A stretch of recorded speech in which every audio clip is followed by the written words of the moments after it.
This conference will now be recorded. Okay, today is the first day of August, 2023. This is the AnCan Advanced Recurrent High Risk Prostate Cancer group that meets 4 times a month. And this is one of those unusual months, the only one this year, I guess, where our Tuesday meeting happens to be the first instead of on the first of the month. So thank you all for making note of that and joining in and getting it straight. And I'm sure Rick will remember that too, because he has been reminding us all month, last Recording? month, it's going to be this way. Are you The recording recording? should be going on. Yes, he's recording. Yes. Okay, my name is Peter Kafka, and it's my turn to moderate this evening. Most of you know that I live in 2 places, not at the same time. But I spend my summers and early falls here in Minneapolis and vicinity, and actually this is last year and this year I've been undergoing treatment here, and if there's time later on, I'll probably give you an update on my situation, which is a little bit unusual. Anyway, it's had me in a little bit of a tailspin the past month or so. But other times of the year, my home is Maui, Hawaii, where I've been for 35 years. Live on a beautiful piece of property, jungle, essentially. And my younger son and I take turns beating back the jungle, as well as my grandchildren and my daughter-in-law. But the plus side is I haven't bought a banana from a store in 34 years. We just go out in the yard and pick them off the trees when they're ripe. Okay, so I should mention that we do have some sponsors from the pharmaceutical and medical arena. We are not beholden to them. We are not promoting their products or research or anything. We are, though, appreciative for their support. And in the last couple of years, they've been appreciative of the fact that peer support groups such as ours are beneficial to the whole prostate program. Whereas before, they think they used to just support medical research, but now they're realizing that peer support can have its own value, and indeed sometimes more value than just medical research and doctor's visits. So those sponsors include Bayer, Pfizer, and Janssen Pharmaceuticals, which is part of Johnson & Johnson, Myovant, Myriad Genetics, Telix, and Blue Earth, which both are in the scanning business. And we do also get support from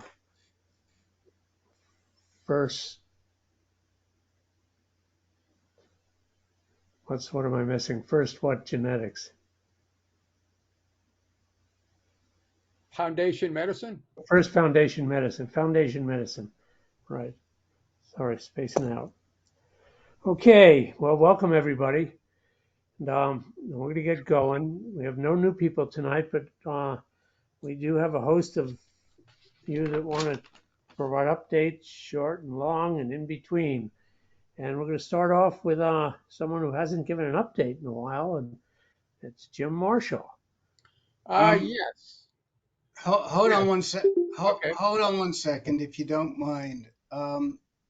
So one of the reasons that I arrived late is because we have a critical, not a bad critical issue, but we have a critical issue.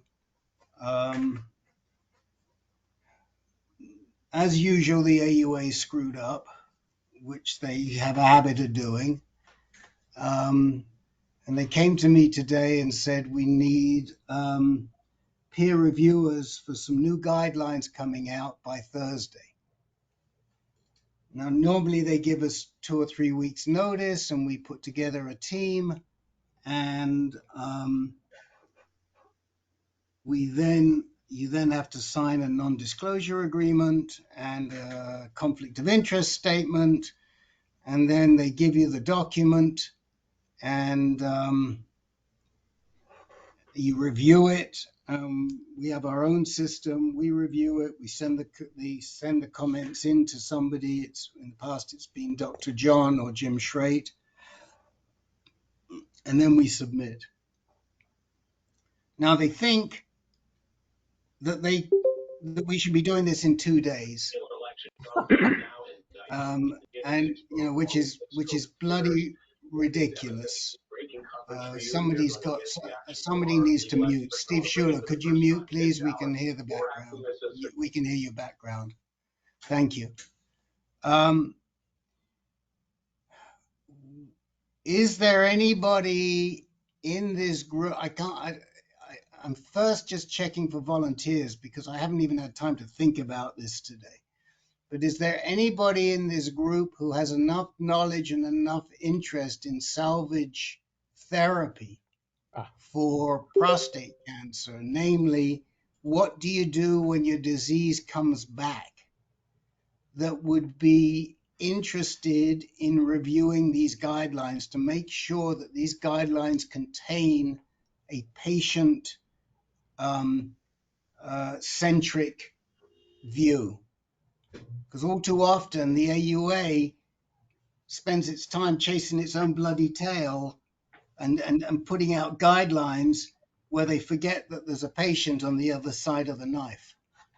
And so our job is to make sure they don't do that. We've done it in the past year with the early and low risk active surveillance guidelines, the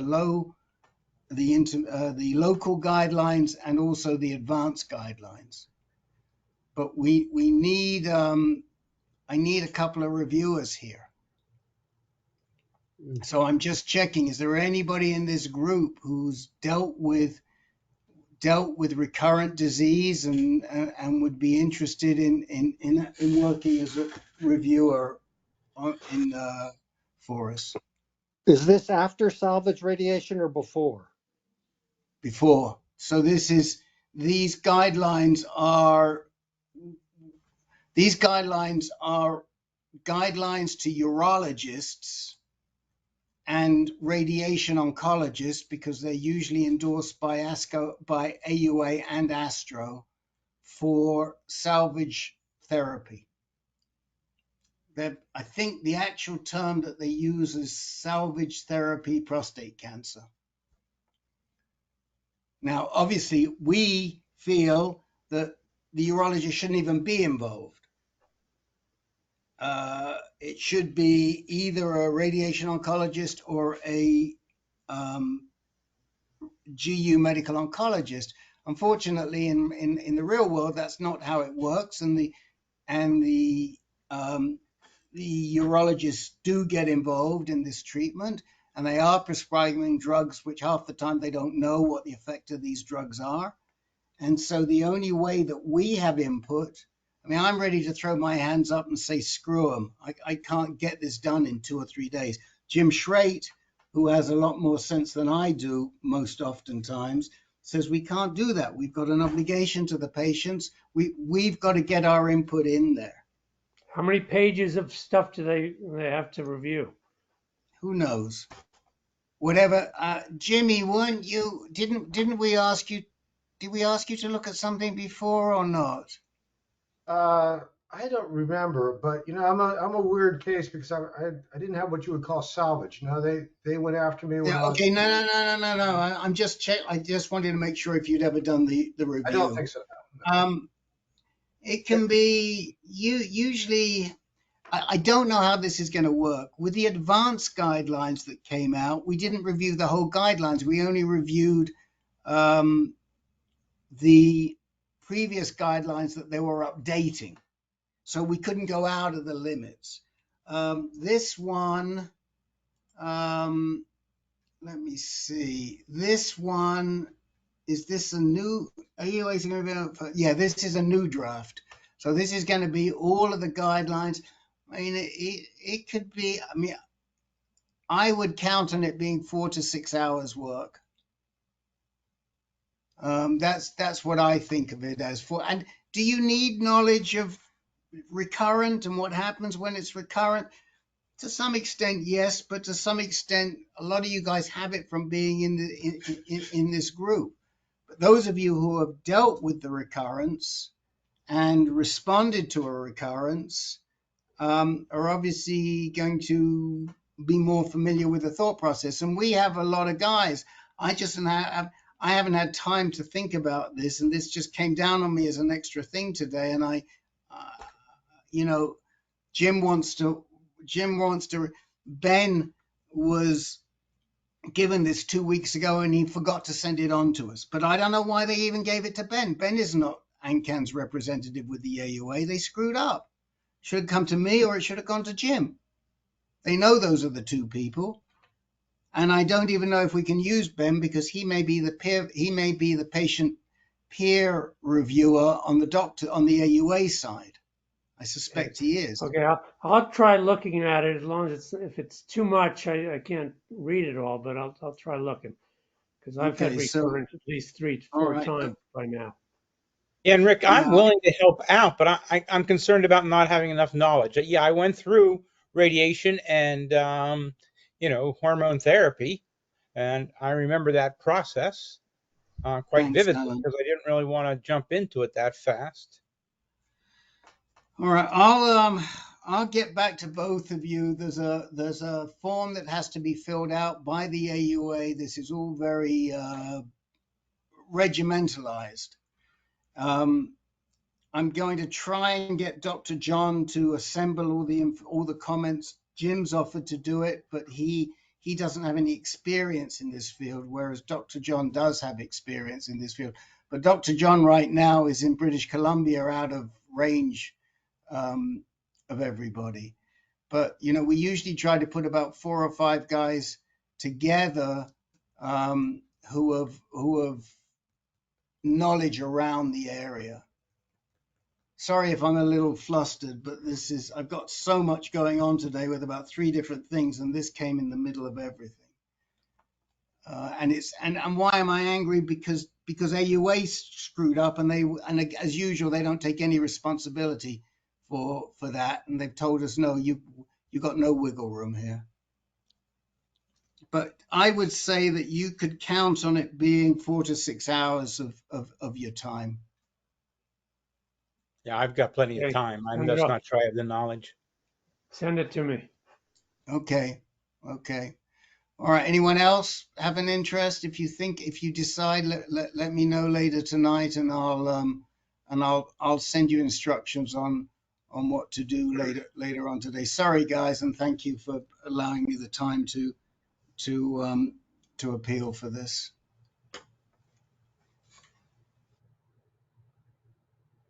Okay, Jim Marshall, the floor is yours. Okay, Steve Schuler, before we start, do you have anything tonight? You came in late. I'm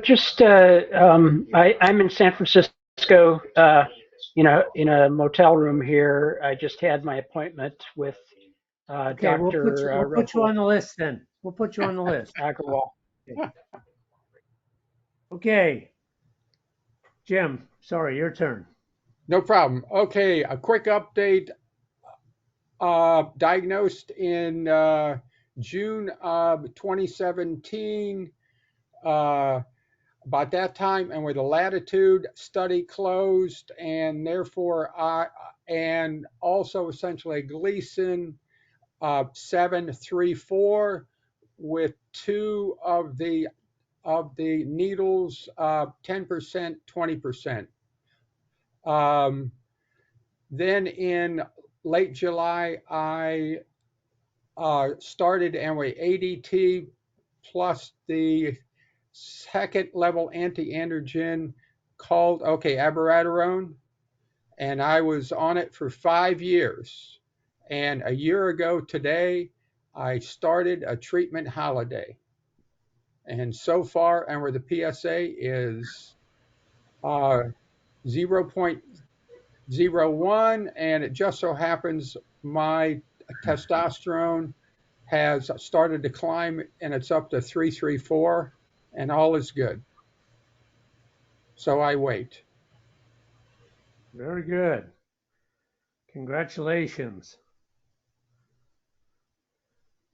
That's it. So far, so good. Yes, so far is wonderful. Yeah. Except for the interesting thing I claim, do I feel better now than I did then? And the answer is no. And the reason is because, okay, on the Abbey, I was taking prednisone, a small part, and I found out, okay, after I stopped it, I have the arthritis in my hands, my wrist, and my elbows and shoulders. So it has started acting up. Before, I didn't have any problems. So it was just an interesting side effect that isn't a side effect. Well, Jim, can't your doctor just prescribe prednisone anyway if that made such a difference? Well, I thought about that, but I thought, why should I be on it when I can probably handle it myself for now? So I opted out. I know You know, there are people with arthritis who take it. yeah. And you know, Jim, this reminds me of a conversation I had with my sister last night, who said to me that her doctor took her off hydrochlorothiazide because she thought it was one extra drug and she was already on another blood pressure medicine. And she didn't need it for the blood pressure. And she said, well, I never took it for the blood pressure. I took it as a diuretic. And the doctor said, well, I still think you should come off of it. My sister called me yesterday and she said, I've stopped the hydrochlorothiazide and my ankles are swelling and I'm swelling here and I'm swelling there and I'm swelling everywhere. I said, do you have any in the house? She said, yes. I said, well, start taking it. Well, I better check with the doctor. I said, why? I said, you know you can take it. It's being prescribed for you. The doctor thought you should stop taking it for blood pressure. You never were taking it for blood pressure. You told her you weren't taking it for blood pressure, and now you're suffering. So go back on it. And, you know, it's the same thing, Jim. I mean, if you were doing fine on a little bit of, the amount of prednisone that you take for abiraterone is very, very, very low dose. You know, 2 by 2.5 or 2 by 5. It's a tiny, tiny dose. And if it made you feel good, God bless you, man. Go back and get it. It's not going to hurt you. You tolerate it. You do fine on it. And it improves your quality of life. Well, the thing is, I probably will, especially in the winter time. Okay, the summertime, it isn't bad at all. And I've got some DICOLFNAC sodium topical gel that I got that too. Yeah. Then I rub on, and it does the trick, especially on the hands. Okay, the elbows, no problem. Okay, and the shoulder, except the hands. And with the summer times here and the heat's here, and it isn't a problem. Except in the fall, I probably will. Len. Okay, well, you think about it because you think about it because it's a lot less messy than that, like cloth and whatever it's called. Len's got his hand up. He'll tell us what about it. Go ahead, Len. Yeah, Jim, I may have missed it, but did you tell us what your primary therapy was? Okay, primary happened to be, let's see, ADT plus Abby. So they never put you, they never did a prostatectomy or radiation? No. The catch was I was already stage 4 all the way out within the 2 of the lymph nodes within the back, and were the large ones. I was already stage 4. Okay. And when did you stop taking the hormones? I stopped taking Abby about 15 months ago, and the ADT is a year today. Oh, okay. All right. Very good. Jeff, Archie, you had a question? Jeff? So sorry, my wife just came in with a question. You know, you mentioned the arthritis. After being on Abby for 2.5 years, I just had a cortisone shot in my left shoulder about a month ago. It finally fixed the pain I was constantly having. My left thumb, my left knee, my right hip, all osteoarthritis. But I dropped off prednisone about 2 weeks ago, and I've noticed no difference in the pain. It's just as bad one way or the other. It's apparent, you know, other people may have found out, Abby does give you arthritis, and it aggravates it.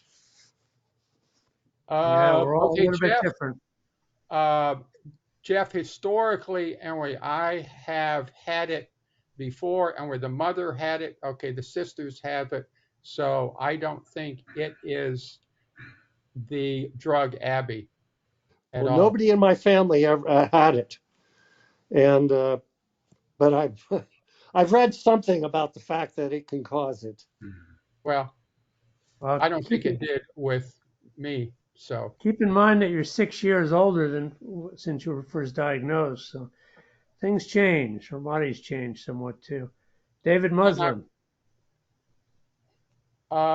Then also, I am now 79.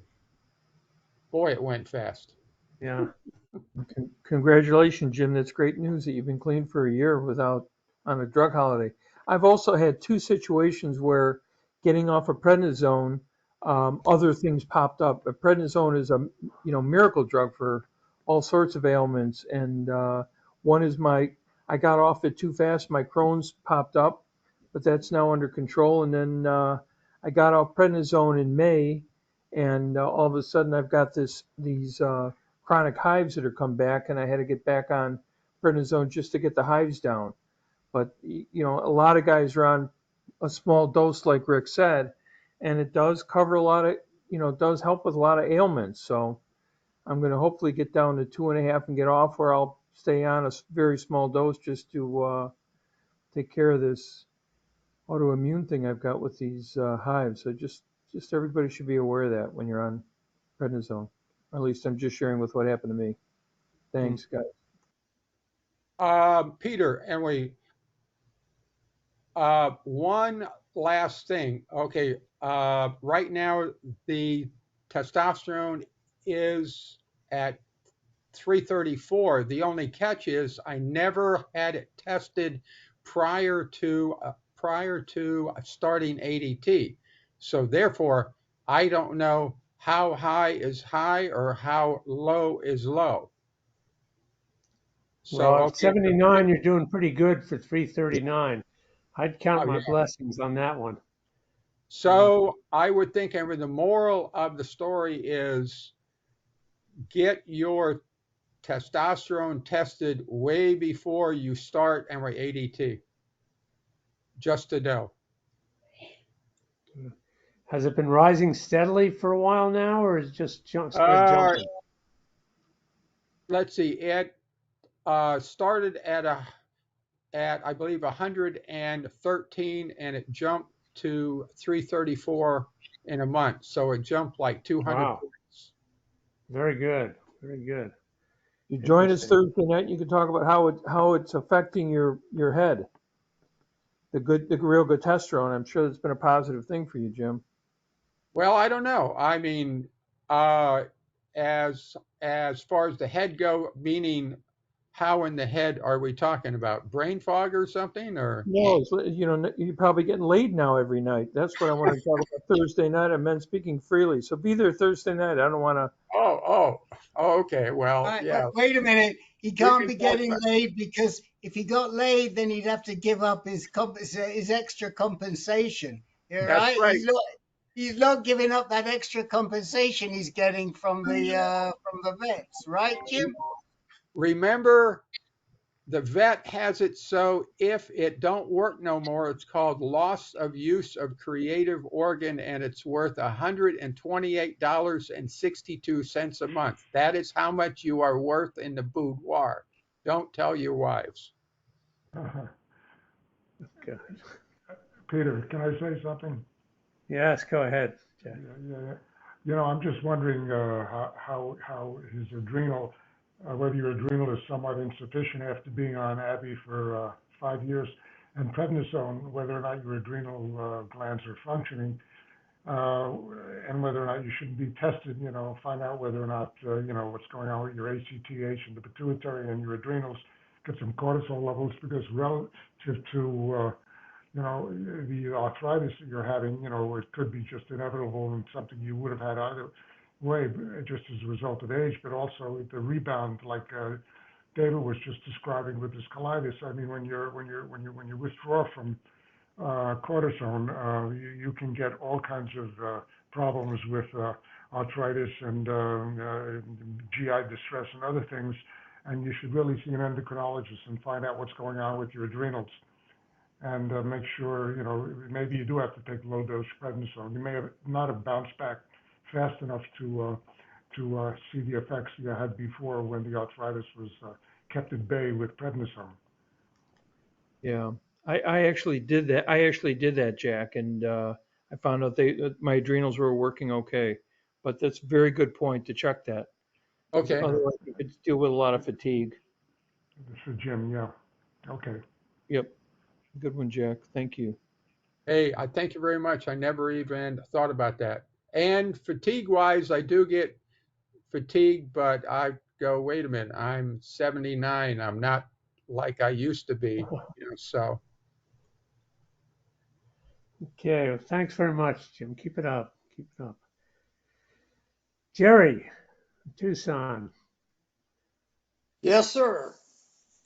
Well, I'm glad I'm following Jim, because my question to the group was, I just found out, and it makes sense.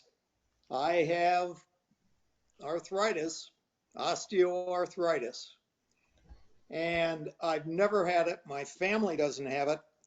So I'm in agreement with my drugs caused it. And I've got it in the shoulders, my wrist, fingers, one hand only right now. So I was just wondering how many of us have the osteoarthritis, and it sounds like at least several of us do. And if anyone's got any good treatment plans, let me know. All I know is that my physical therapist and I are working on exercises that will, I've got it in my right knee also, and we're doing exercises to build up the muscles in the areas that I'm having arthritis problems. Len, do you have any comment on that? I know somebody sent out something about a cream several weeks ago. Oh, well, diclofenac. I think Jim may have just mentioned that. Diclofenac or Voltaren. It's an over-the-counter anti-inflammatory NSAID. That helps. It helped me. But Jerry, you know, the question we really need to ask is relative to people without prostate cancer at our age, is there really a difference in the incidence of osteoarthritis? I think it just goes with the territory of growing older. You know, your joints and your bones kind of wear down. No doubt the hormonal therapy has exacerbated that a bit. But, you know, you can't really say that, oh, I would be fine if it weren't for those hormonal drugs. Because for guys, I don't know how old you are, but for men over 70, women even more so, osteoarthritis is very common. Okay. Well, I'm 77, so Oh, yeah. So Um, there's really no cure for osteoarthritis, no, but there is no yeah. cure. No. Okay. So anyway, that was the question I had on osteoarthritis because it seemed like a lot of us have it. But Len, I agree. I mean, a lot of us are over 70. So, all right. Well, I had my a real quick update. I had Well, my meeting with my GU medonc at Mayo. Hold on a minute. Last. Hold on a minute. Let's finish up on the osteoarthritis. There are two people that have comments on that. Okay. Jeff Marchi and Jim Marshall. Who wants to? Jim Marshall, did you want to say something more on osteoarthritis? Yes. Anyway, I wanted to ask him the drugs. He said the drugs, and I'm curious, which ones are you implying? Oh well, I'm on Abby, Oh, okay. and of course uh, ADT and prednisone 2.5, and then I have to take Flomax. how long have you been on it for, Jerry? Little longer than 4.5 years. Jerry, you said that you were on the 2.5 prednisone a day Yes. because the recommendation, the way I understand, is for 5. 5 if Yep. you are castrate sensitive. So how Well, come they happen to drop you to 2.5? 5 was too much for me. Oh, okay. And not only that, it was originally approved with 2x5. That Yeah. was and Len will correct me, but it was originally approved by 2x5. Yes. As time went by, they found that 2x5 was not required, that you could use less. And they went to either 1x5 or 2x2.5. And so most people now who go on abiraterone, who have gone on recently, are probably getting 5 milligrams, either 2x2.5 or 1x5. Len, is that right? Yep, you got it right. And And Jeff Jeff Marchi. Marchi. Yep. Yeah, just looked it up, and osteoarthritis is found among people who take Lupron, especially for people who are male, 60 plus years old, and have been taking the drug for 1 to 6 months. Well, I've been on it for 7 years, so maybe the Lupron is the instigator. There you go. All right. Could So be. can I blame it on Lupron? Here's my tube of diclofenac, whatever it is. Diclofenac, sodium da da da da. See, I'm joining the club. Yeah. Who Well, thought it was the Lupron? well, let me remind you guys, because I'm sure you're no different than me, that when we were little kids, we go out in the backyard and we hear our grandmothers complaining about their arthritis. Yeah. Yeah. The conversation would go on and on and on. So let's do our best to not turn Yeah. into our grandparents. I think we're on the Yeah. right track. We're doing okay. Yeah. As long as we can take care of the pain that goes along with it, but you do that by either going to a physical therapist or else having a nice gym to go work out in. Because from Right. what I understand, physical exercise is one of the best things for it. Right. And Hot shower too. weight loss sometimes too. Yeah. Well, yeah, Hot weight shower is loss. great. I wish that was really true. It's been 14 days now, walking down the street across the street from me. All of a sudden, I'm on the floor, on the ground, hurt my knee badly. because of the arthritis in my hip, it made my knee go out. Never had it happen before. I had it go out a little bit, but I mean, I'm just walking down the street and I'm on the ground. So this osteoarthritis is not good all for everyone. Sure. Yeah, I agree. Time for a walker. Okay, Jerry, you had something else. Yeah, I just wanted to update on my, my excuse me, my meeting with Dr. Singh at Mayo. All the tests came out fine. They didn't find anything. My labs were great. And the only thing I'll comment on is in talking with him on the plan forward, he stated everything, stay with what I'm doing right now. But the comment he made was very interesting. He said there are a lot of we know a lot of new drugs are coming out for us guys that are castrate resistant, because that's what I am now. And he mentioned that they're testing and getting, I guess the results are very good, that increasing testosterone with the guys.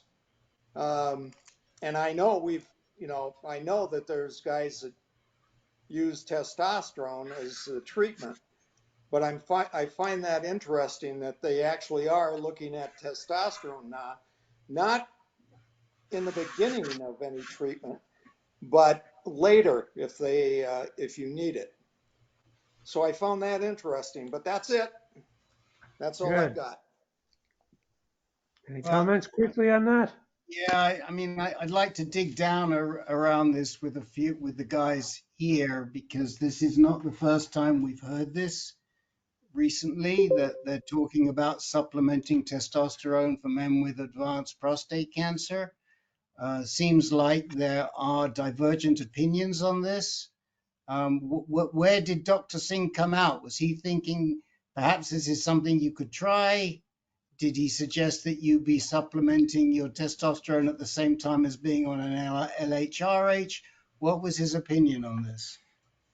We didn't dive into it, but from the way he was talking, of course, I don't need it now, but he was saying in the future that it might very well be a recommendation.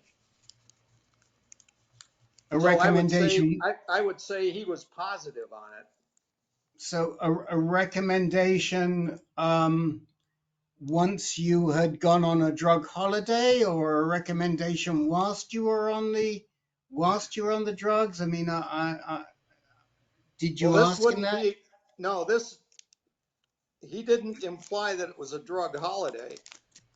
He implied that you would use the testosterone as a defense against the cancer along with whatever else you were doing. Okay, But I so don't I think think what, I don't think he's gotten into it that deep, Rick. yeah, well, I think what he might be talking about is something that you've heard about a lot on here, which is bipolar androgen therapy. Right. You're familiar with that, right, Jerry? Yeah. So, that's where you alternate between large doses of testosterone and Right. then an LHRH, androgen deprivation drug, and hopefully as a treatment, it maintains your disease for a while. That's not the same thing as testosterone supplementation. So, I'm not sure what message you're bringing back to us, whether he's talking about supplementing testosterone, which is something some of the men on this call tonight have considered. No, he's talking about actual treatment. Okay, well, that's been around a long time, and we've had many men that have done it, as you know, That's and some with interesting some because success. he didn't the way he was talking about it, it wasn't here yet. It is Whatever here. whatever he knew about. It is here. It's been here. It's been here since, we had a webinar on this on 2017, but it's now getting used a lot more frequently. And Okay. we've got men who are getting 8 to 12 months out of that therapy. Right. But I think, Rick, when he says it's not here, I think he means it's not FDA approved, which is true. It doesn't need to be FDA approved, Len. It doesn't need to be FDA approved. It would never be No. FDA approved because it's testosterone and whatever the LHRH drugs that are done. It's whether the protocol is being administered.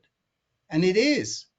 Well, we can't really second guess what Dr. Singh is saying because we don't know. No, and I didn't. I mean, I apologize. I just wanted to say that he was talking about something that was coming down the pike that involved testosterone. But we didn't dive into it because I never get enough time to talk with him. Yeah, I think it's arrived. I don't think it's coming down. My guess is it's arrived, and there are men getting it who have been in this call. Maybe even today there are some people on here. It's an alternative once it seems like your abiraterone isn't maintaining you. You don't want to go back on chemo. The BAT is another thing to do before or after you do Pluvicto. This is not new news. The doctors need to be a little more careful in how our job is to educate the patients so the patients know that when the doctor says that, they say, yeah, BAT, we've seen lots of guys doing it already.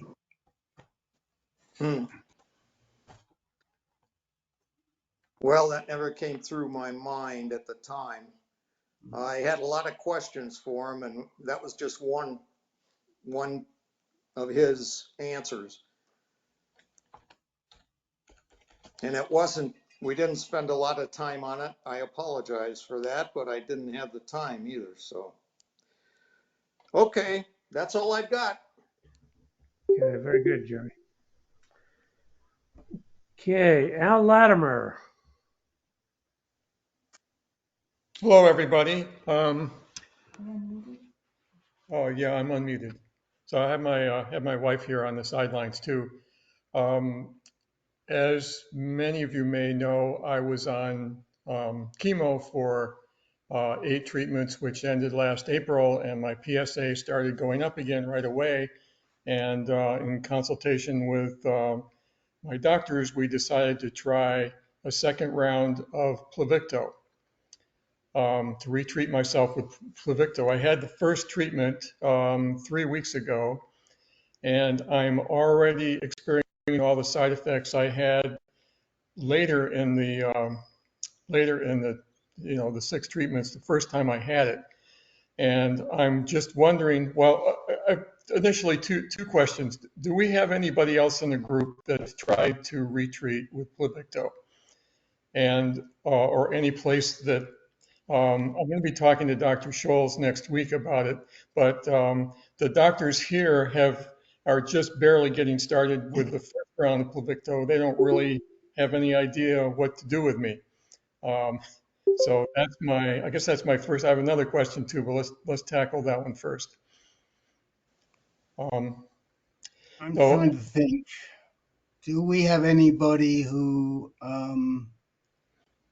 has had more than one round of Pluvicto? I think we do, but I can't think off the top of my head. Len or Peter, can you think of anybody who's tried Pluvicto a second time? There is somebody there that's sticking in my mind. Let me look, and I'll let me see what I can find on the. One of the reasons I'm asking is that it's pretty clear to me that I won't be able to handle 6 rounds again. That the dry mouth and the effect on the salivary glands is going to be worse than it was the first time. And I certainly don't want to get to the point where I've destroyed them altogether. I mean, I've heard of that situation happening, especially with some of those alpha emitters. I don't want to get to that situation. Had it cleared up after the first round? It did. It took, so that's a good point. So I finished the first round in January of 22. So it's been a year and a half since I've had any Pluvicto. And it took a few months, but by the time I was at month 3 after or so, it started to get much better. And then I would say by month 6, I was back to maybe 95%. I don't ever think it got completely back, but it certainly was, totally tolerable after about 6 months. So I've enjoyed the last year of pretty normal without dry mouth. But now, 3 weeks after that first treatment, I'm feeling it significantly again. So I also should mention that I've had another PSA test, and my PSA had been rising rapidly, and it stabilized this last time. It really didn't go up at all. So apparently the Pluvicto did have some effect on the cancer. At what level? At what level, Al? It was 22 before that first treatment, and on this last Friday it was 24. You're talking about chemotherapy. No, I'm talking about the Pluvicto. Okay. Yeah. So, and that blood test before was over a week before the first treatment. So I figure by the time I had the first treatment, my PSA was 23, 24 anyway. So as opposed to it going up 7 or 8 points every month, it didn't really go up at all. So that's the good side. But trying to manage this, the local doctors don't know. Like I said, I have a meeting with Dr. Scholes next week. I know he's had more experience with it, but I'd like to throw it out to the group and see if there's anybody else that's been doing this or have any other suggestions. Yes, I have suggestions. The person I would go back to and talk to is Dr. Calais and ask him what he knows. Because if anybody's going to know, it's going to be Dr. Calais, a lot more so than Dr. Schultz. Although Dr. Schultz may have sent people for second round, so he's also a very good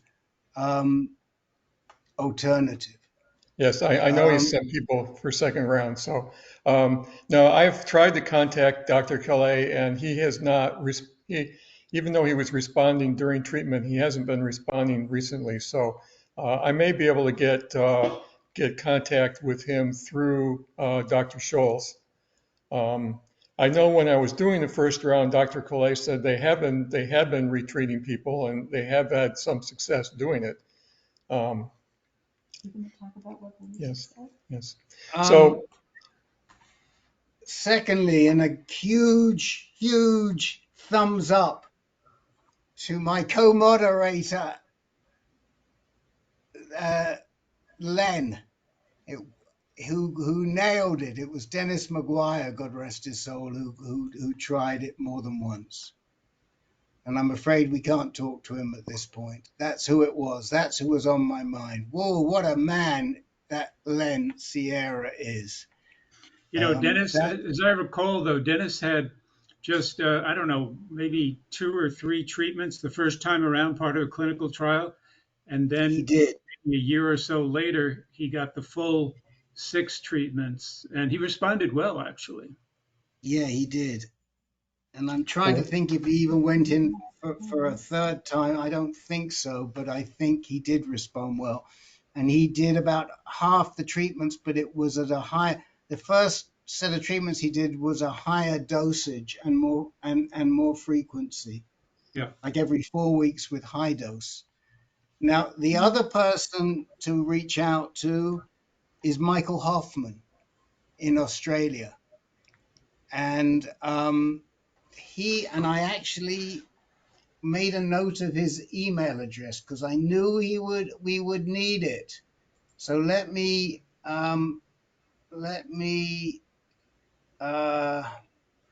see if I can put that in the chat window for you, and just ask Dr. Hoffman, I'm going through second round. What do you know about I'm going to.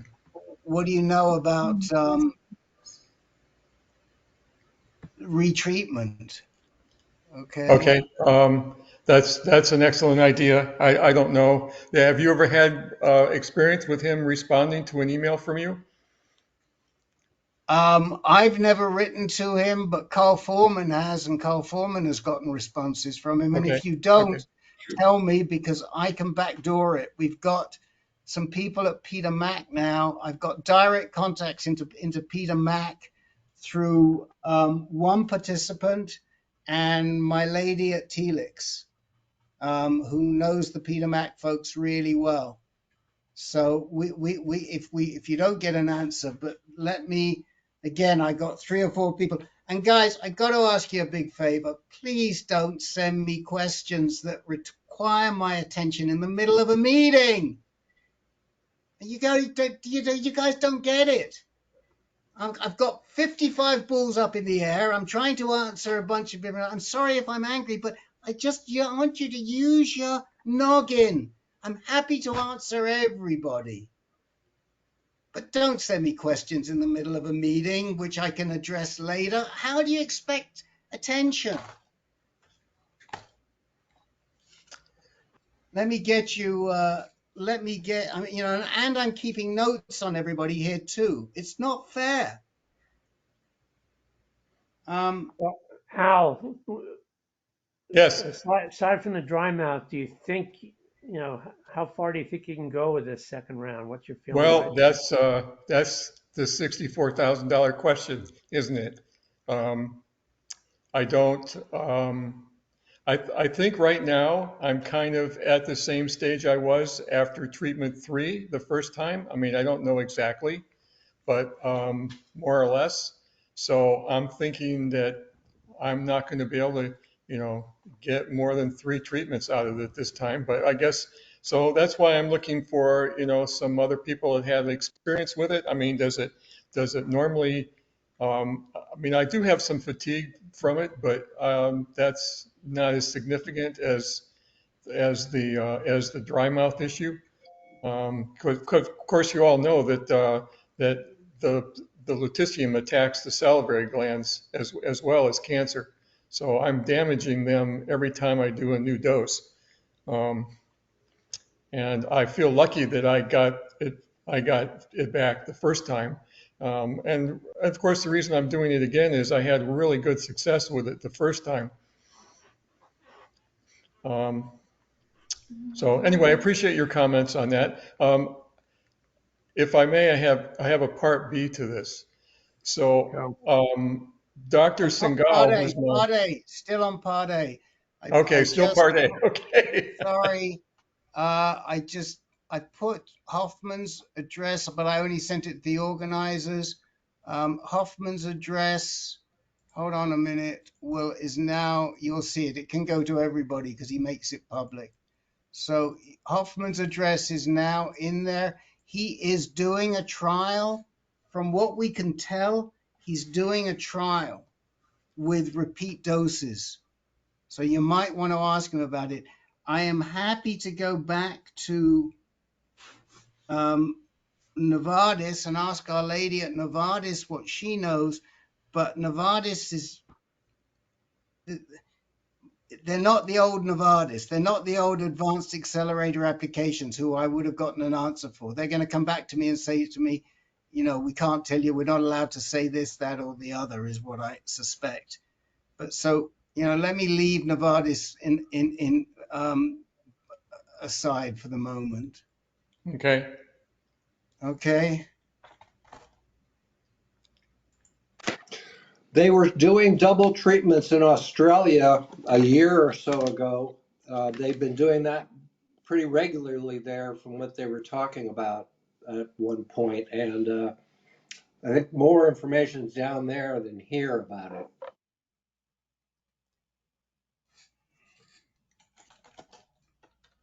Al, what's your other question? Okay. So part B, Dr. Singal, I wanted to go see him, and he is out of town right now. So I went to see Dr. Belusic instead yesterday, as a matter of fact. And he basically looked at me and says, "What are you doing? Your most important criterion now is quality of life, and you shouldn't be chasing the PSA." Uh,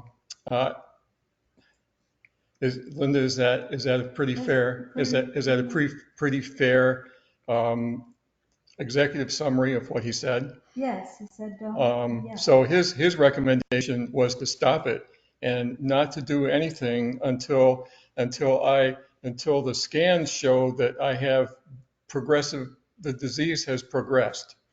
Now that came to me as totally off the wall, and I'm just throwing that out there because I don't really know exactly what to do with it. I don't think that's, that certainly hasn't been my motivation for the last 27 years. But I don't know, has anyone else experienced that? That should be my, that's what he recommended that I do. I just stop it and let the PSA rise until we see disease progression. Which we never will. Right. Never have. So. Well, Jerry, are you saying that there's nothing showing up on your scans? That's right. Well, okay. Well, okay. Yeah, the regular CAT scans and bone scans don't show anything.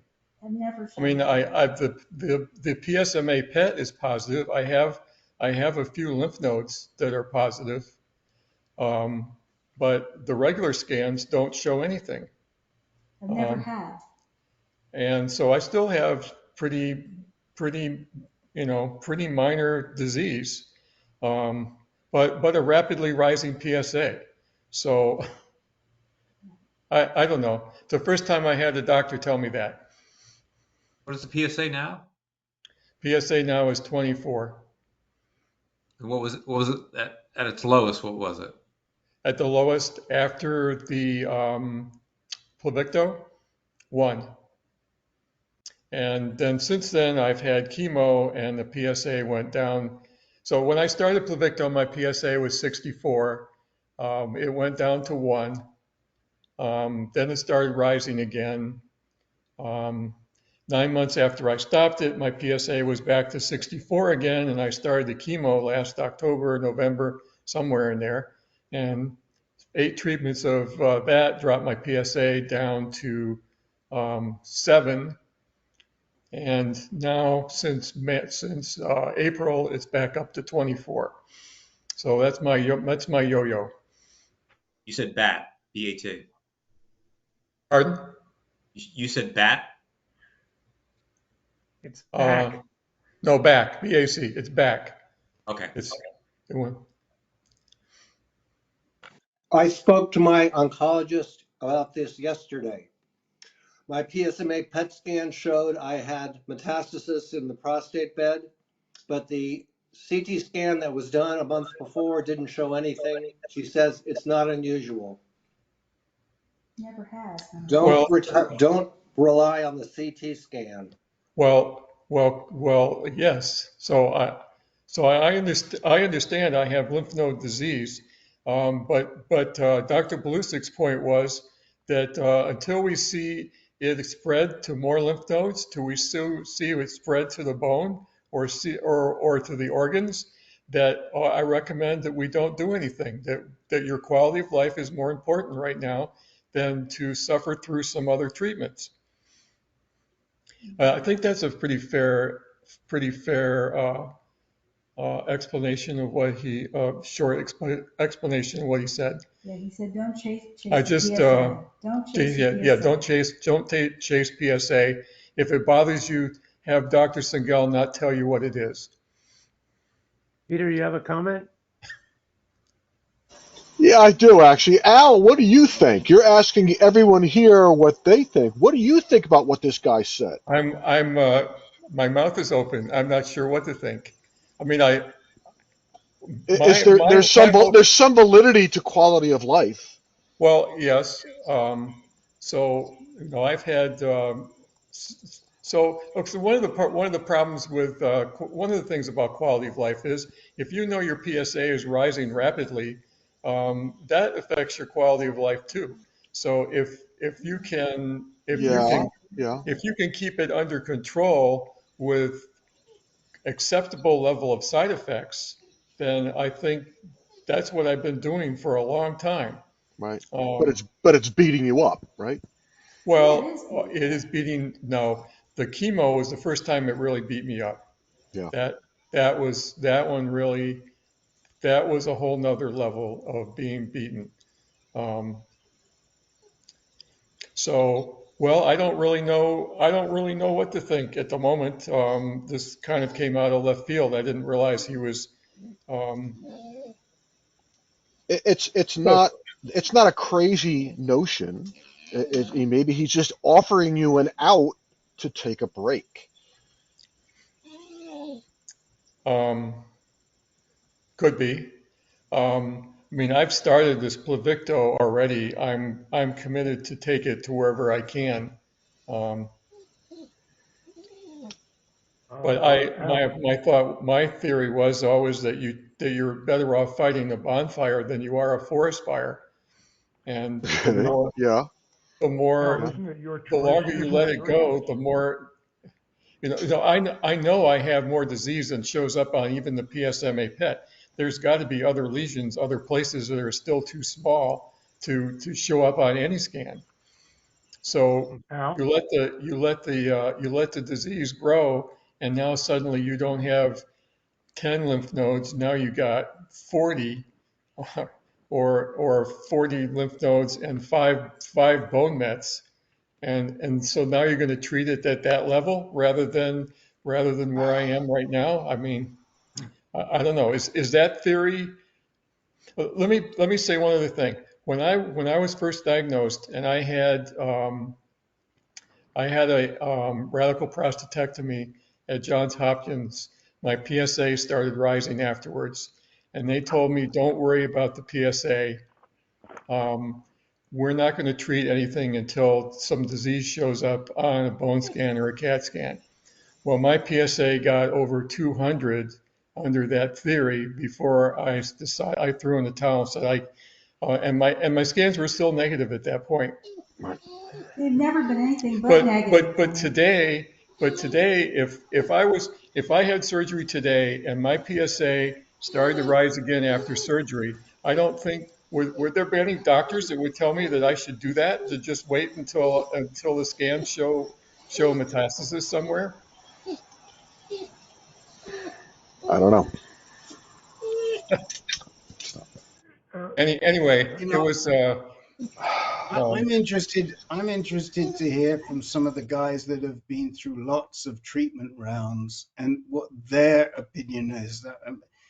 Peter Kafka, you're right in the headlights here. I mean, what's your opinion on this? For goodness' sake. Well, I don't want to talk about myself because we still got 9 guys to go. So, Well, let me the end, just say, I'll talk. guys. Let me just say, guys. This week we may not get around everybody. We got to be out the room because of the funny scheduling. But I think, Peter, that your input is very important.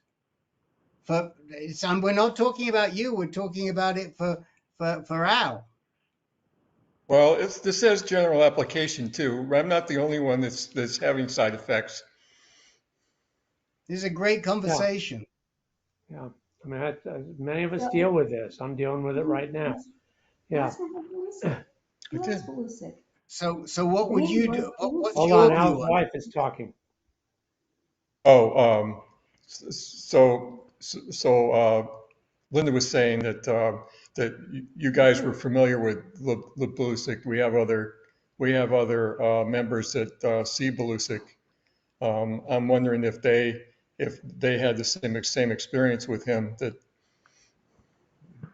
Well, then they're not in your position. It hasn't necessarily come up, so we don't Right. know. I mean, So this is the first time we've heard it from Belusic, Linda, and I understand what he's saying, but it hasn't come up, say, for Dr. Jack or somebody like that. They're not in the same position.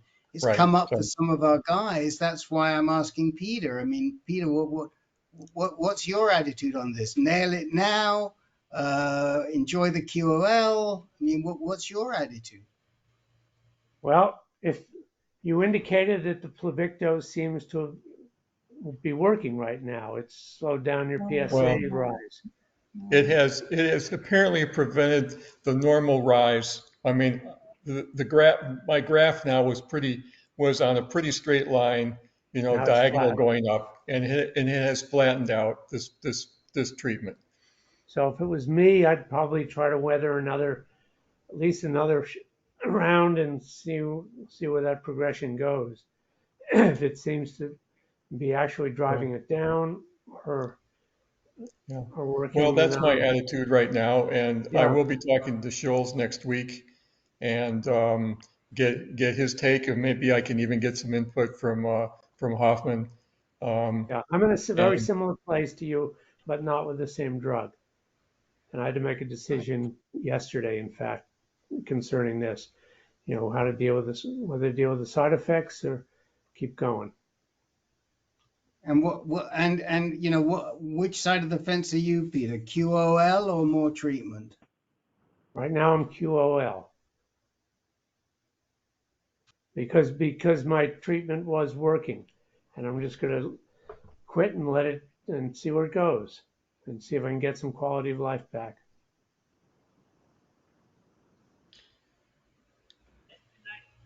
And my doctors agreed with me. Al, can I ask you a question? Sure. I know Belusic, and I think he's very flexible, very gentle, and non-insistent and autocratic in any sense of the word. And it just seems to me that if you expressed your need and you appear to want to go through the treatment, I don't see him, unless he has a very clear explanation, to justify why he would insist upon your not going through the Pluvicto. Well, I can't understand what his resistance is all about. You didn't explain that. And it just seems to me you're more comfortable moving in the direction of getting another round of Pluvicto. And I can't see Belusic saying absolutely no without giving you a clear reason. Well, The reason was side effects. I don't think he said absolutely no, but he did say that you should be more concerned with quality of life now than with keeping your PSA low. That was Linda, don't you think that was a pretty good? Yes, but he also said this treatment could end up with permanent side effects. You may end up not having taste and having dry mouth, and he said it could go as far as you can't even eat. So you have to think of those things. Of course, he has no experience with Pluvicto at all. So, I mean, you said that. Well, I mean, they are treating. They are. University of Miami is not treating anyone with Pluvicto.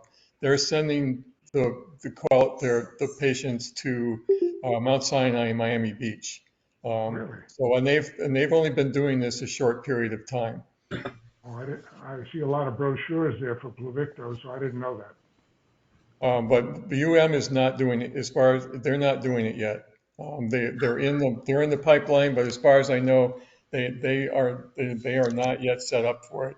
They sent me to Mount Sinai on Miami Beach. Okay. And they don't seem to be particularly well set up for it either,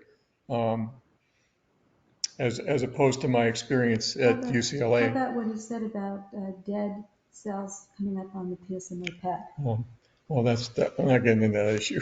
But he said you may not have much because they may be dead things coming up on the scan. You understand? Yeah, I understand. So, okay, well, anyway, for the time being, I'm going to be talking with Dr. Scholes next week, and hopefully I can talk with Dr. Hoffman. And I'm pretty much committed to try to see where this takes me, and try to do it without completely ruining my salivary glands. Whether that means I only do 1 treatment, 2 treatments, 4 treatments, I don't know at this point. And of My course, guess is Mark Schultz is going to weigh in on the side of quality of life. He does with me. My guess is he's going to do that with you too. We've both been with him a long time, so we know him and he knows us. Len, did you have something you wanted to say? Yeah, Al, I'm just speculating here, but I think that what Belusic is trying to tell you is if your only symptoms right now are coming from the treatment, not from the disease, why burn through all of your treatment options, as you said, trying to battle PSA, and then when those treatments keep failing, and then you start to have disease symptoms, you'll have nothing left. Whereas if you, in other words, keep your powder dry, I think is what he's trying to say. Yeah, I fully recognize I only have so many bullets available right now. And I do want to use them sparingly, efficiently, productively. Yeah. But Al has never, ever had anything show up on traditional scans, ever, in 27 years. What was that? I said, my wife was just saying that during the whole time I've been involved in this, I've never had a positive scan, bone scan or a CAT scan. But then again, I was on Lupron, androgen deprivation for 20 years with an undetectable PSA. So I'm certainly not going to have any detectable disease during that period of time. It's just the last 7 years where things have gotten. You haven't had any positive scans, even Well, now, yes, but now lately I've been mostly had the PSMA PETs. He wasn't high on those either, by the way. And I know Belusic. Belusic was not high on PSMA PET. He said they're seeing that a lot of what comes up on the scans is reflecting perhaps even dead cancer cells because they can continue to manufacture PSMA. Yeah. Well, listen, we've got to move along. Anyway, that conversation is there's a lot of debate, and it gets into the expertise in scanning, and we're not going to get into that now. Well, that's fine.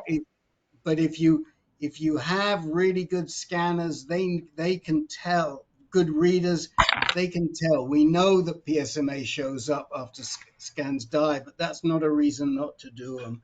I doubt that's what Dr. Belusic was saying. But go ahead, Peter. Yeah. Okay, we're going to move on a little bit, but keep okay. us Well, thank you, everyone. Okay, is your insurance covering this second round? Mount Sinai said yes, go ahead.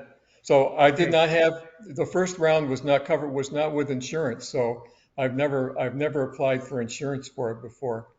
So as far as I know, it went through. If you put a halt on it, well, can you pick it up later? I do not know the answer to that. Ask about that. Good point. Jeff Wood. So today I submitted to my 3-month blood tests, and I expect to be at 0.5 at this point. And I just wanted to kind of maybe clarify my understanding of PSMA PET scan and a couple questions. And I guess one is my understanding, from some of the discussions is that there's always a CT scan with it that kind of is more for anatomy than lesions, but it could pick up lesions as well. Is that accurate? Am I understanding this correctly? Well, just repeat your question, please. Does CT always come with a PET scan? Let me say that first.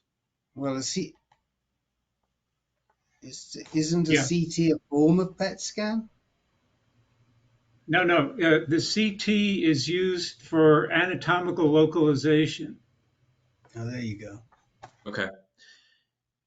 And it also has the ability to pick up lesions as well, perhaps? Yeah, it can do that. But usually, if you read what they say about the CT that goes along with a PET scan, they'll say something like it's subclinical. So it's not really designed, it's not a full power CT scan designed to pick up lesions. It's merely designed to complement the whatever the PET scan is, PSMA, Acumen, whatever. It's designed to help the radiologist see where the lesions that are lighting up. It helps them to see where exactly they are in your body. Otherwise, it's just something's lighting up, but they can't really tell where it is. So that's what the CT scan is doing in the case of CT PET. So some for concordance as well. No. No. Well, yeah, that's different. So Okay. what Len is saying is, especially with the PSMA scans, the PSMA scans don't really place where these lesions are on your body. They just light up the lesions. So you have to have another scan that kind of takes all these blobs or whatever it is and puts them in the configuration of your body. So the CT scan gives them the outline of your body against which they can then match the PSMA scan. Concordance is another issue. Concordance is finding lesions that show up on an FDG PET scan versus finding lesions that show up on a PSMA PET scan, Jeff. Right. And that was my second question is that, I think it was Joel who said that, he got a prescription for a PSMA, but also an FDG at the same time. Is that recommended? That's what It is in Australia. That's how they ran their therapy trial, which was the equivalent of the vision trial here. So if not brought up by my doctor, it would be good to bring it up as an issue. Well, I think it's a good thing to bring up at the time that you need more treatment. If you feel you need more treatment, and if your treatment, I can't remember, Jeff, I've got somebody else up on the screen here. You're post-salvage radiation, right? Yeah. But have you done any chemotherapy yet? No. Okay. So you're a long way from really needing to know if you're concurrent. There are treatments you need to go through first before establishing whether you've got concurrence issues or not. When it gets to the point that you might be eligible for Pluvicto, that's the time that we need to make sure you're concurrent. Because sometimes some of your lesions may express PSMA, and other lesions may not express PSMA, which is what Mike Yancey is finding out. And what we don't want to do is treat you with, say, Pluvicto, and then find we've got to treat you with something else because the Pluvicto didn't get everything. So we want to try and treat you with just one thing and not have to come back and treat you with two things. That's why we're trying to establish if you're concurrent. And some people like Mike have both types of cells, and other people in this group have both types of cells. And that's where the concurrence comes in. Does that make sense? Yeah. Yep. So for you right now, yes, it might be interesting to see if all of your cells that expressed PSMA also expressed, if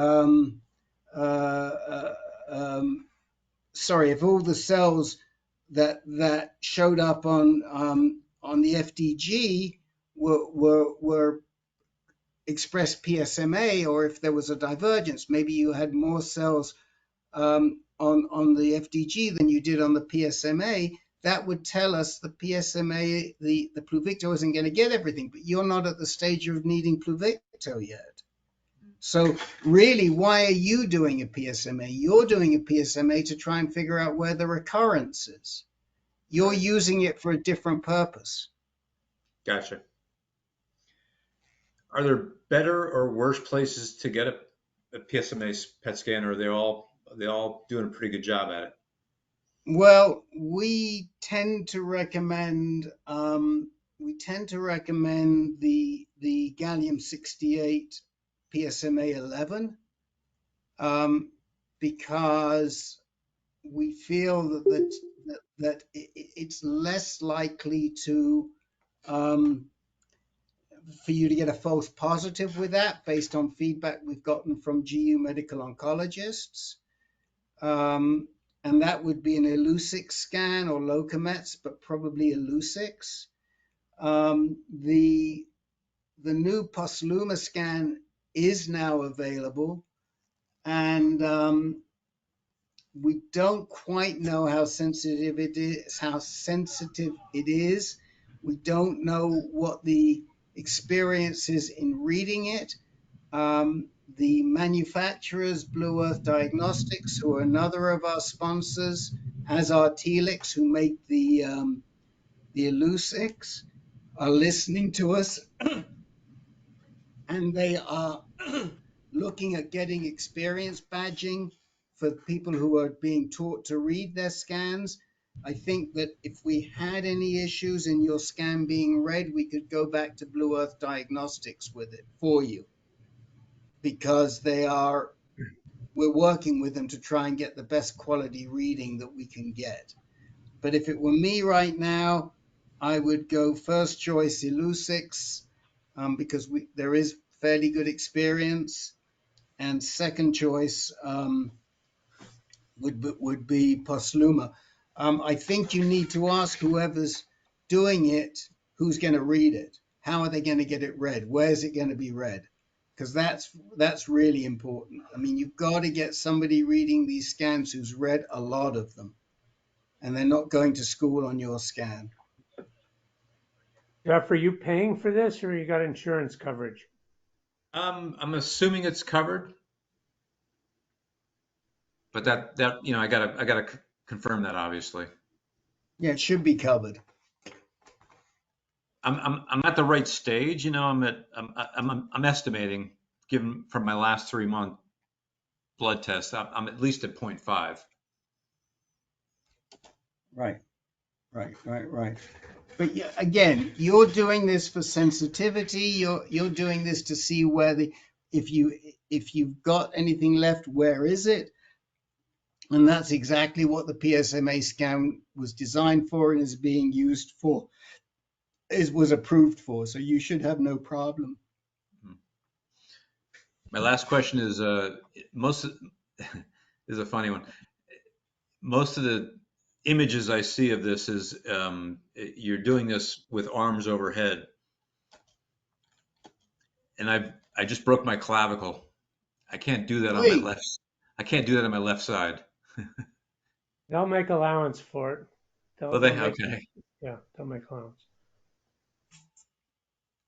I was following Jimmy's advice. Mm-hmm. Uh-oh, what were you doing? I was playing basketball. I didn't say that. I'd sue him. You said. What did I say? I just said to somebody today, we carry a lot of insurance here because we don't want anybody coming back to this group and saying we've been giving them bad medical advice. Now, now you're going to come back and sue us because Jimmy told you to play basketball. I did not tell him to play basketball. Okay, Les, you have an update? You're muted, Les. Looks like he might be frozen, Peter. Okay, Mike Yancey. Okay, just thought I'd give you a quick update. I've had issues with my blood count staying up. I've gotten a lot of blood transfusions over the last week and a half, and did a scan last night and found that 2/3 of my liver eat up with the cancer. So I'm not sure that we can do much else at this point, but that's kind of where I'm at. So that's kind of my update. Yeah, sorry about that. Oh.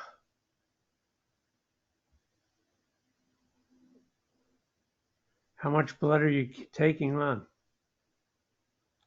Like several units I'm at having once? to do, on average, I'll say a bag every other day. I got another bag today because my last Thursday we kind of had a positive. It jumped up to like 8.1, I think it was. I think it was close enough. And we thought, well, maybe things were cranking up, but got another lab yesterday and it dropped back down to 6.5, I think, something like that. It's close enough. And so I got another bag today. So that's kind of where I'm at as far as that's hemoglobin numbers, of course. And so just can't keep them up. And otherwise, I'd be doing bags daily probably. So. And are you at home? I am now. I was in the hospital last week, but I got another bag today and back home tonight. I'm getting both platelets and red blood, whole blood. Yeah, well, God, we really feel for it. It's.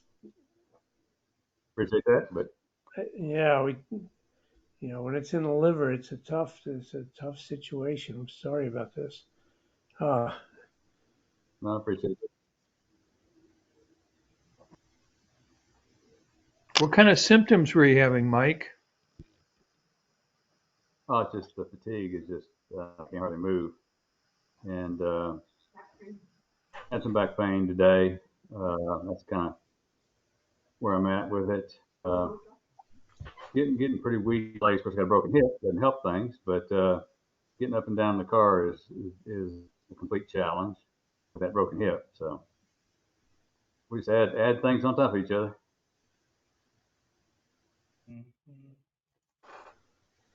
Yeah, Mike, it's it's not good, and I think for your own sake, if you haven't started thinking about it, you've got to get hospice. You've got to be interviewing hospice. Yeah. Yeah, we're already there. We're pretty far down the road with hospice, so we're way down the road. I hope to get everything set up, if not this week, by next week. Right. I mean, we push that off. Now, the tricky thing with hospice is finding a hospice that is not is still committed to allowing you therapeutic treatment as well as palliative. Because if you want to keep going with your palliative, with your therapeutic treatment, sometimes the hospice is very inflexible, and they'll say, no, you can't do that. You've got to cut off everything, and then we find other hospice groups that have a lot more flexibility, and they'll switch you over and they'll hold you in with therapeutic treatment as long as they possibly can. And so one of the things that in talking to them is tell them you want to keep going with your therapeutic treatment as long as you can, but you want them to be there and fight, and you have to ask them about that balance. Yeah, I mean, at this point, I really, other than the blood, I don't have any therapeutic treatment going on at this point. Oh, that's right, because you're not even on LHRH right now, are you? No, yeah, I'm still taking Orgovix and a whole host of things like that at this point in time. Okay. So so you want to keep taking everything else that you're taking, but you want them there to help you with the pain and everything else. And there are some hospice that will come in and say, no, you've got to stop taking the Orgovix. You've got to stop taking this, that, or the other. So you want to qualify to make sure they're going to allow you to keep taking these pills. That's exactly Okay. the point that I was trying to make. You know, they come in the Okay, thank you. hospice, they usually do a good sales job team and the song and dance and this, that, and the other. But from your standpoint, if they walk in the first day and say, sorry, you can't take another Orgovix, you're not going to feel too good about that. Okay, thank you. Thank you for the input. You know, I'm not sure what else to tell you. I don't know where to go. I mean, you're such a fighter, and it's, you know, you've done so great, but I don't know, as Peter said, you know, what could you tolerate right now? What would make a difference? I mean, maybe chemotherapy, but I don't know. But it's, and I don't know who can even advise you, short of being willing to go back to somebody like, well, you've got to go back to a GU medonc at this point if you want to find any other therapeutic options. And Mike, listen, don't wait for meetings. You call most Right. of us anytime, day or night. If you just want to talk, Absolutely. call us, okay? I'm available. Rick's available. Will do. Lynn's available. I can't speak for everybody on the call, but just reach out anytime you need to. Yeah, Okay, that's will do. Thank you. absolutely true. Absolutely true. You know, don't All right, hesitate to pick up the phone, or even if you've got a question, should I ask my doctor this? Should I ask my doctor that? Or you've got something you want to check with hospice, just reach out to us, man. Or if you just want to talk. Will do. Thank you. Oh, okay. Will do. Appreciate it, and I'll let you move on. Okay, we're with you. Les, go ahead. Well, in view of what Al was saying, maybe I should hold off. I've got, I think I need to reorganize what I was going to, how I was going to approach it. So I think maybe I should just pass for tonight. I will have some other questions, probably both for you and for Lynn, particularly, until I can get my head back together here. Thank you. Okay, reach out for sure. Jimmy, you've got the shortest ever update. We can squeeze you in right now. You got to turn the mic on now, otherwise you'll make it too long. That is correct. I'm unchanged. I'm doing fine. I guess the only other thing I add is that, like I was joking last time, nothing's changed in the sense that the testosterone is high, my erectile function is low, and my PSA is undetectable. And 2 out of 3 ain't bad if it's the right 2. I said that before, I'll say it again. But it's interesting about discussions about testosterone. This is the first time that I ever went early in the morning to get my blood draw for the PSA and testosterone. I almost overslept the appointment, so I was literally out of bed and had the needle in my arm within 10 minutes. And so this is not, something I'd done before. And my testosterone was a full 100 higher than it had ever been, higher than it had ever been when I was measured at diagnosis. It was 731, and it's never been close to that high. And I have heard about it being measured highest early in the morning. And so I don't know what it's worth, but it certainly bore out in my experience. I don't think there would be any other reason it would have gone up that much. Interesting. I mean, testosterone's really variable. I mean, we always tell folks this, but it's really variable. I mean, it can swing 300 or 400 during the day, is what I've been told. I'm not surprised, Joe. The only other thing is I keep the diclofenac handy in 2 sizes. We've got the full size, and then we got the travel size. So the arthritis comes with at all times. I had a hip replacement 5 years before I was diagnosed, 3 years before I was diagnosed with prostate cancer, that had been painful for about 8. And I have it in my thumbs, I have it in my knees, I have it all over my body. And my best advice to anybody with arthritis, other than, of course, to exercise a lot specifically for it, is to put the top down, turn the radio up, and step on the gas. That's medical advice that I can feel comfortable. Wait a minute. Jimmy, you don't have anything to put the top down on. Figuratively, my man, figuratively. I thought maybe you got a new car. I was getting excited here, Jim. Yeah, Man. Same old car. Maybe you could borrow Mr. Muslin, one of Mr. Muslin's cars here, and he'll lend it to you. Well, he offered to lend me his wife, which was a better deal, but that's it. I remember that. Okay, Julian.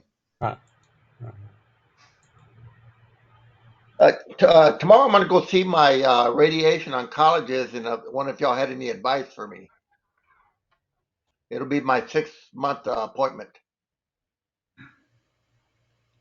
Well, what is there anything that worries you?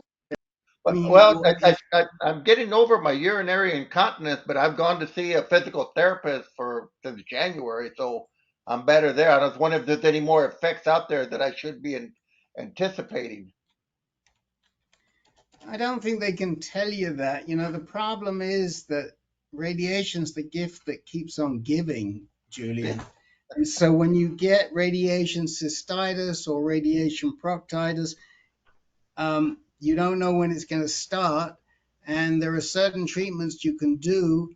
And maybe the discussion is if you've got radiation cystitis, talk to him about what he suggests as possible treatments. I mean, we've got two guys.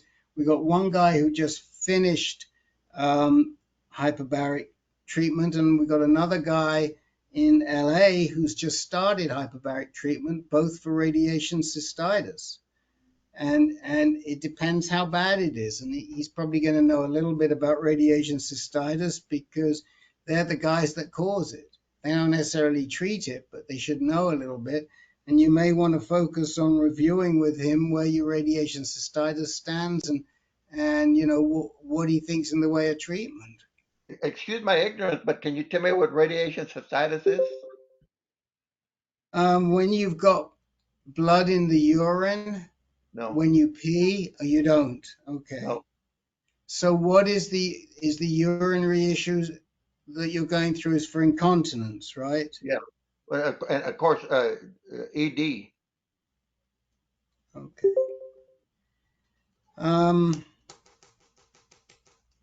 Again, I think that in your situation, if you wanted to address the ED issues and the incontinence issues, I would trust the suggestions of Dr. E more than I would of a radiation oncologist, personally. Yeah. Unless it was somebody that we knew really well, like a Sean Collins or Mac Roach or somebody like that. I just don't know what this guy's going to say, but you can raise the ED and you can raise the ED. I mean, today's not a good day. We don't have the time, but you can raise these incontinence and ED issues on here. And there are people who are going to support you, who have the experience.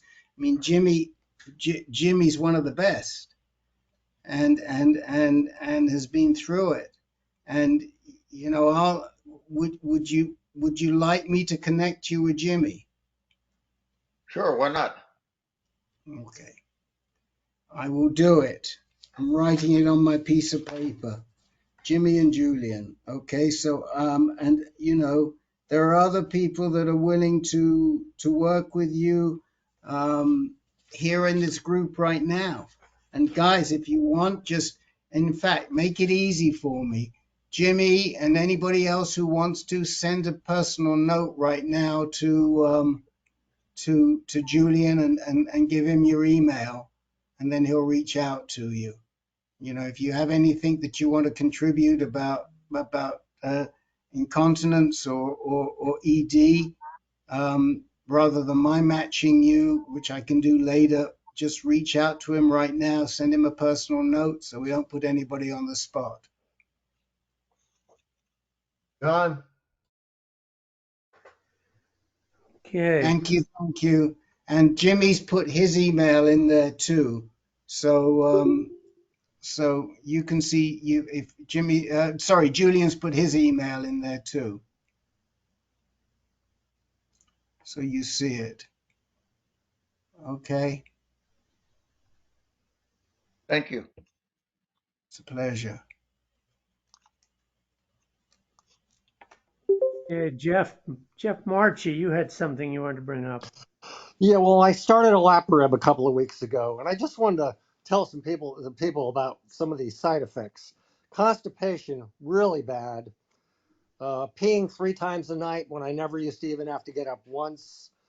One of the worst things is the nightmares. I woke my wife up 2 days ago yelling, somebody's robbing the house.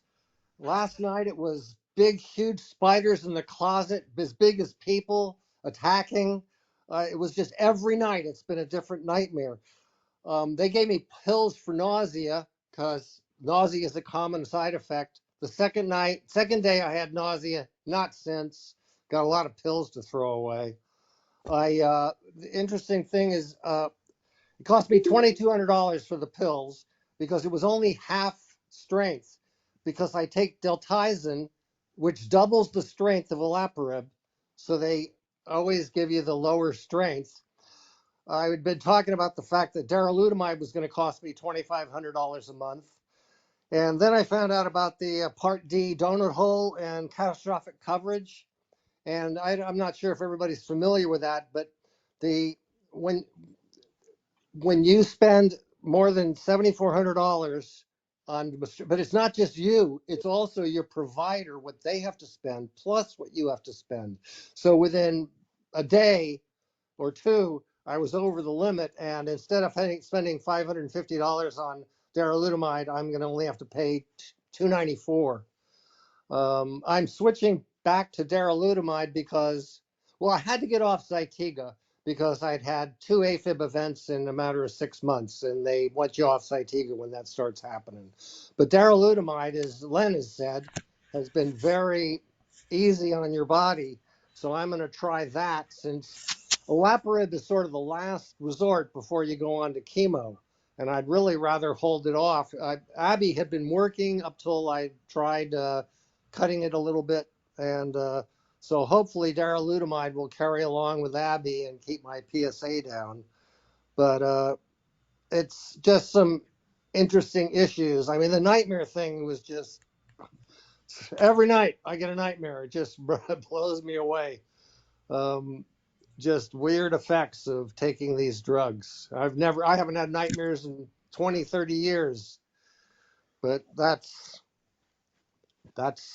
all, folks. It's happened with me for some things, not with I've never taken olaparib though. So you have a BRCA mutation? Yeah, I'm BRCA2. Germline or germline or somatic? A germline. Germline. Yeah, Okay. my whole mother's family is Okay. was pretty littered with it back to my grandfather. Ashkenazi Jews. Yeah, I hope it works for you. I hope it's. Well, I'm not going to take it again because, as I mentioned, olaparib is sort of the last drug before chemo. If that doesn't, once that stops working, there's not a lot of choices. Though HeartStart tells me that, well, you can go back to the other drugs, but I don't know about how effective that is.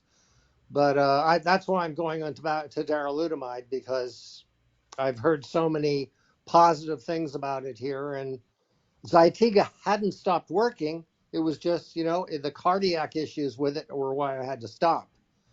So the only reason I went to olaparib is HeartStart thought it might be the best option, but I talked to her yesterday about it, and she agreed that darolutamide really was a good choice, and we should go on that. And that's when I was so surprised to find out instead of $2,550, it was only $294. For the rest of the year, I have much lower prices, but it's I don't know. I guess for some, well.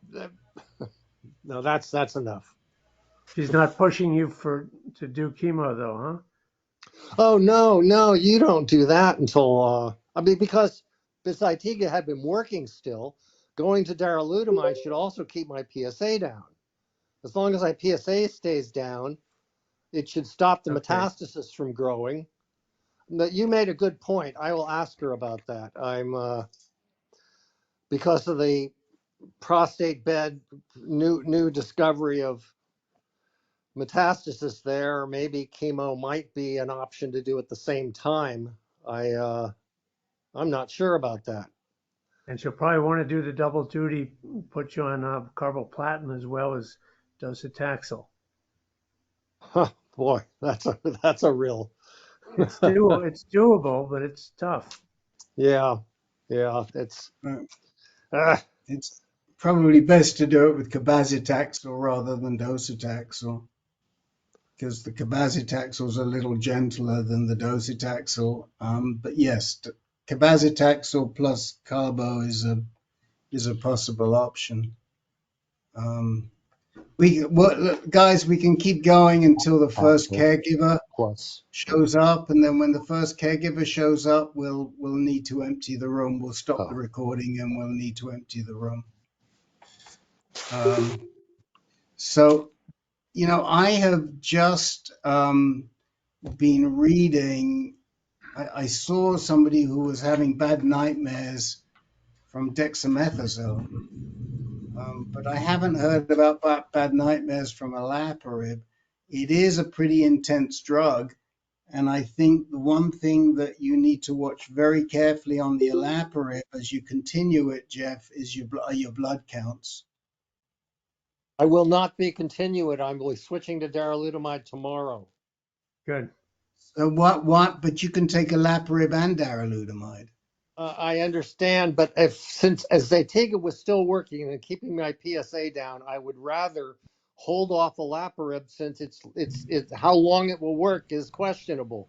I mean, they talk about how well you should try these things all at once, because they'll make you last long. Well, they'll keep it down. Well, when you have BRCA2, you're not going to keep it down.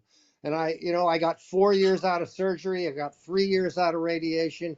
I got another year off of what's the name? Off another thing. I've got 4 years off of Lupron alone. I've gotten 2.5 years off Zytiga alone. If they had doubled up on something because I have BRCA2, I might not have saved me any time at all. And I think there's more than one way of looking at doubling up on things. Good. It's true. Yeah, the nightmare thing can be freaky. I've had a couple of experiences. One night I woke up, I was digging my fingernails into my partner, and she was actually bleeding. She woke up shrieking. And another time I actually hit her. I mean, nightmares put you in a very strange place, and I'm certain they're drug induced. Especially when you're getting used to something you've never done before. It's freaky. Absolutely. I haven't had nightmares. 30, 40 years since I was a kid. Yeah, it's a definite side effect of olaparib, Jeff. I just looked it up. I'd never heard of it before with olaparib, but it's documented. Yeah, one night somebody had stolen my wallet, and I was so panicked about my credit cards and paying the bills. It's crazy. Interesting. Yeah, the one good thing for us regarding olaparib is that we also have as a resource Dr. Munster, who's very experienced in prescribing olaparib, not so much for prostate cancer, but for other BRCA cancers like pancreatic and breast. So we can, and she's super accessible to us, so we can always ask her. But thanks for checking that out, Len, and it's that's good information for us, guys. Who wanted to speak tonight and has not? Steve Schuler. Okay, Steve. Yeah, just a brief update. So, Steve, hold on. We'll make you the first guy next week. I just saw that my moderator came in and left because she saw people in the room. But we have, because of this strange August calendar, we have a care partners meeting that starts right now. So we have to empty the room. So I'm sorry about that. If you have a question, you can reach out to me personally, and we'll be back here again next Monday night. Okay. All right. Okay, guys. Good Thank night. you, Peter, for doing this Take care. today. Thanks, Peter. Good night, everyone.